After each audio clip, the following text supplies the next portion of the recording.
Hello दोस्तों, कैसे हो आप सभी। उम्मीद करती हूँ बहुत अच्छे होंगे, खुश होंगे और स्वस्थ होंगे। और देख सकते हैं यहाँ पे मेरा जो पूजा का सामान है वो हम रेडी कर चुके हैं और अभी थोड़ा देर में निकलेंगे पूजा करने के लिए। और मैं यहाँ पे साजो श्रृंगार करके तैयार हो चुकी हूँ। और ये मेहंदी मैं अभी 1.5-2 घंटा पहले लगाई थी, जो कि बहुत अच्छी तरह से नहीं लगी है। और अभी तैयार हो करके सारे फल उल को यहाँ पे थाली में सजा करके और अभी जा रहे हैं जितिया पूजा करने के लिए। और आप सभी को जितिया पूजा की हार्दिक शुभकामनाएं। आप सभी को हैप्पी जितिया। और यहाँ पे हम रेडी हो चुके हैं और मेरी जो गोतनी है वो तैयार हो रहे हैं। और इसीलिए देख सकते हैं आप लोग, यहाँ 2 थाली है, एक मेरा है और एक गोतनी का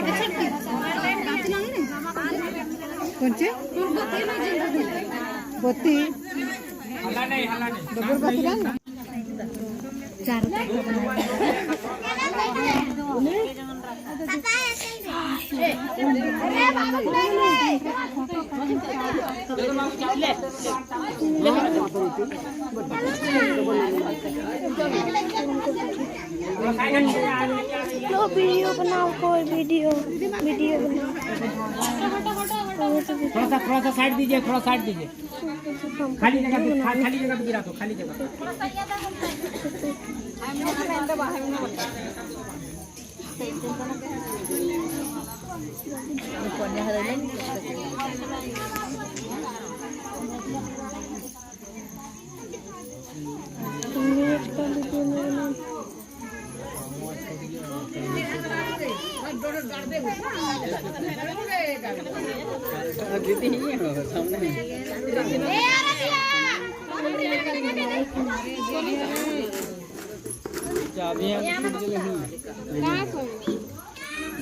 चाबी छोड़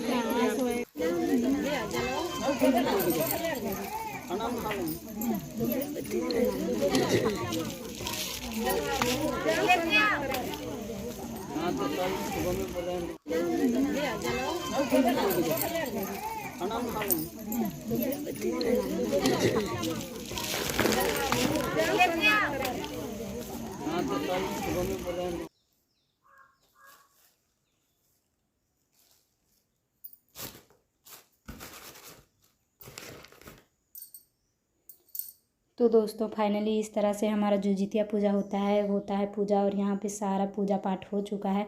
और यहाँ पे सभी कोई ना कुछ कुछ कर रही हैं। जो जितिया होता है ना, जो धागा होता है जो बेटा के लिए पहना जाता है, या आपके कितने बच्चे हैं उतने गांठ वाली जितिया पहना जाता है, तो उसको सभी को यहाँ पे पहन रहे हैं और अपना अपना सब चीज़ कर रहे हैं। पूजा ख़त्म हो चुका है और अभी आखिरी एक नियम बचा हुआ है पूजा का। तो यहाँ पे एक गाँव में बस्ती है, वहाँ पे एक चाची हैं, उनके आंगन में ये डार गड़ाता है। और हम लोग सभी कोई मिल के, पूरा बस्ती का जितना भी है सब कोई मिल के वहीं पे पूजा करते हैं। और देख सकते हैं मैं यहाँ पे खड़ी हूँ और मेरे पीछे जो है वो मेरी गोतनी है और आगे वाली दोनों ये भी मेरी चाचा ससुर का पुतों हैं दोनों। तो इस तरह से हमारा जो पूजा है वो संपन्न होता है। और ये देख सकते हैं अभी लाइट कट गई थी, तो उस समय का वीडियो कुछ इस तरह से आया है। जो किसी पे दीपक जल रहा है, लाइट कट चुकी थी और अभी तुरंत थोड़ा देर में लाइट आ भी जाता है। और फाइनली ये रहा लास्ट नियम, जो कि क्या होता है ना, यहाँ पे थाली ले करके अपने अपने हाथों में, और लोटा जो हम लोग पूजा करते हैं उस लोटे को ले करके और घूमना पड़ता है 5 बार डार के पास 5 फेरा लगाना पड़ता है। और जो लोटे में पानी रहता है उसको वहाँ पे 5 बार, जो हम लोग जितना बार घूमते हैं उतना बार पानी को वहाँ पे गिराना पड़ता है। तो इस तरह से संपन्न होता है हमारा जितिया का पूजा। और हम लोग यहाँ पे डार पूजते हैं इसी तरह के जितिया व्रत में।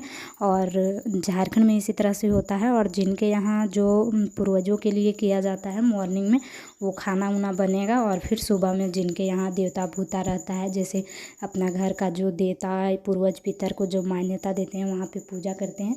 तो ये लास्ट मतलब कि यहाँ पे हम लोग घूमते हैं और घूमने के बाद रुकना नहीं पड़ता है, अपना थाल को ले करके और सीधे घर आना पड़ता है। इसी में हम लोग का जो है सो दिया जलते रहता है और वो दिया जलते रहना चाहिए। और इसी तरह से हम लोग डायरेक्ट घर आते हैं और घर में आके हम लोग का जहाँ पूजा का स्थान रहता है वहाँ पे वो थाली को रख देते हैं और वो दिया रात भर फिर जलता है।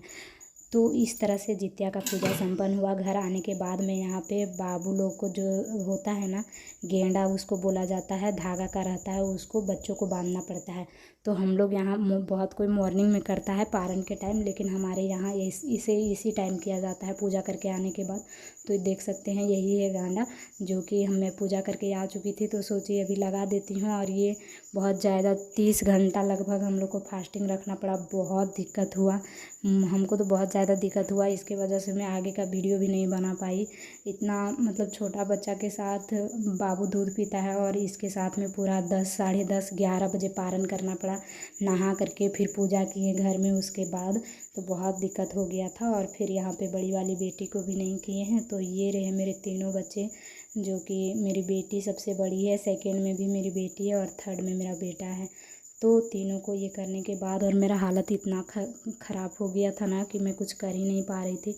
बहुत दिक्कत के बाद किसी तरह मैंने ये कठिन व्रत को पूरा किया। ये जितिया का व्रत सबसे कठिन व्रत है। हर व्रत में तो आप 12 घंटा में पूजा पाठ करके खा लेती हैं, तीज में भी मॉर्निंग में खा लेते हैं, लेकिन ये जितिया का व्रत होता है ना बहुत कठिन होता है। और इस कठिन व्रत को करने में मेरा तो हालत ख़राब हो गया, बहुत दिक्कत हुआ दोस्तों। और मेरा हालत ख़राब हो गया था। मॉर्निंग में खाना पीना सारा हस्बैंड जी बनाए और वो दुकान चले गए। फिर मैं 10-11 बजे नहा वहा के पूजा की।